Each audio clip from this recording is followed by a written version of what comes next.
మామూలుగానే ఇంతే, ఇంతకంటే ఇంకా చిన్నగానే ఉంటుంది అనుకున్నా మందిరం, ఇంతే ఉంటుంది.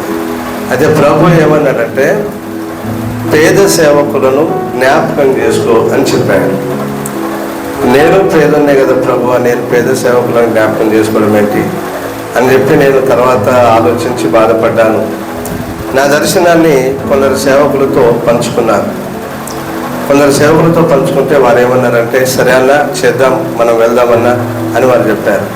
అప్పుడు ఈ బాబన్న గారు నా దగ్గరే ఉన్నారు, ఆయన నా దగ్గరే ఉన్నారు.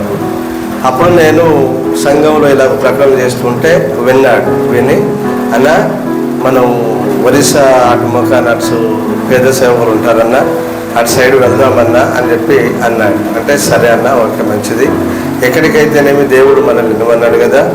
ఆ పేద సేవకులలో ప్రాముఖ్యంగా ఆదివాసి అనగా కొండల ప్రాంతాలు ఉంటాయి కదా, ఆ కొండల ప్రాంతాలకు వెళ్ళు అని దేవుడు చెప్పాడు.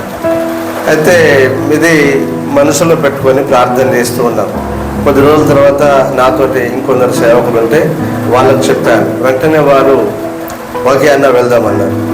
అయితే మాకు వేరే సపోర్ట్ ఎక్కడి నుంచి ఏం లేదు కదా, మేమే సేవకులం. ఇప్పుడు అన్నగారు కానీ నేను కానీ మేము వస్తాం కదా, మేమే మనిషిని నేర్చుకొని మేము ఈ ప్రాంతాలకు వచ్చినప్పుడు ఏదైనా కాస్త ముద్ద భోజనం పెట్టి వాళ్ళు ట్రావెల్ ఛార్జెస్గా ఎంతో కొంత మాకు కలిగిన దాంట్లో ఎంతో కొంత ఇవ్వాలని మేము నిర్ణయించుకొని అప్పుడు ప్రారంభించాం. 2024 ఈ సేవకుల సదస్సు ఇలాగ జరుగుతుంది. ఇది దేవుడు నాకు ఇచ్చిన దర్శనం మేరకు నాతోడు సేవకులందరూ సహకరిస్తున్నారు. దేవుడు వారిని దీవించును గాక. ఆమేన్. హల్లెలూయా. కనుక ఈ సేవ ఇలాగ జరుగుతుంది. అనేక ప్రాంతాలకు వెళ్తున్నాం, చాలా దిక్కులో వెళ్ళాం. ఒరిస్సా ప్రాంతంలో కూడా చాలా దిక్కులు వెళ్ళాం. మిగతా ఈ ప్రాంతాల్లో మహారాష్ట్ర సిరంచమల్ల ప్రాంతంలో అటు సైడ్ కూడా వెళ్ళాం. ఇలాగ అనేక ప్రాంతాలకు, ఆదివాసి కొండల ప్రాంతాలు, అడవుల ప్రాంతాలకు వెళ్ళాలన్నది దేవుడు మాకు ఇచ్చిన ఆలోచన. దాని మీదనే మేము వెళ్తున్నాం.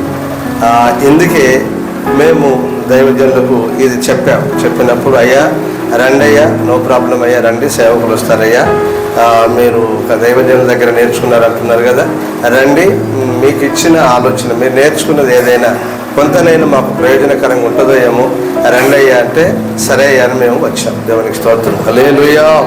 అంటే మేమేదో గొప్ప అని కాదు, దేవుని దర్శనం మేరకు లోబడి, దేవుని మాటకు లోబడి మీ మధ్యలోనికి దేవుని వాక్యమును పంచుకోవడానికి వచ్చాం. ఓకేనా? మీరు ఇక్కడ నిలబడ్డా కూడా మీరు చెప్పగలుగుతారు సేవకులకి. ఓకేనా? కాబట్టి ఇది పెద్ద గొప్పతనం ఏమి కాదండి. మనం అందరం కలిసి దేవుని సేవ ఒక క్రమంలో చేయాలి. ఓకేనా? హల్లెలూయా.